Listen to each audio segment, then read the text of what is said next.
Magandang umaga po. Hello. Hello po. Hi, good morning. Ako po si Jonathan De Santos ng National Union of Journalists of the Philippines. Ako si Satur Ocampo, journalist before martial law, pero nagpatuloy na journalist throughout hanggang ngayon. Ang pag-uusapan po natin sana ngayon ay yung panahon bago mag-martial law, no?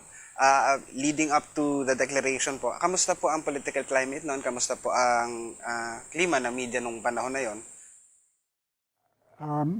Meron kaming group sa media noon, mga progressive journalist, kasama si Antonio Suvel, na siyang presidente ng National Press Club.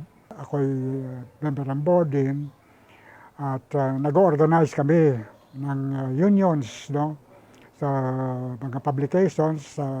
Pero ang orientation ay paglaban sa noon lumilitaw na repressive responses ng gobyerno sa mga mass actions.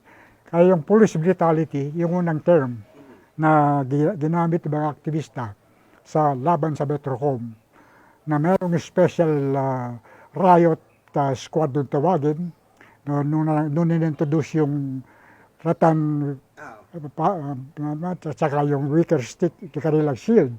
No, kapag mag-disperse sila ng hataw ng hataw. Yun. So, police brutality is a major issue. Nangyari yung Battle of Mendiola. No?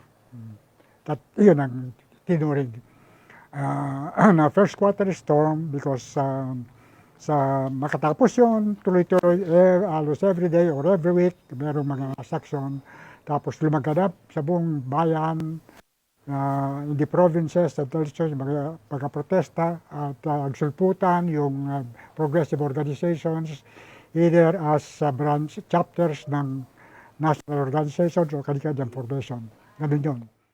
Niraid na yung mga opisina at sinat down yung mga major media outlets liban sa Manila Bulletin na pag-aari ni General Hans Pensi na siyang senior military aide ni Marcos. Yung grupo namin na nakasubi, naka-sidestep ay nagpasya ng safeguard sa sarili.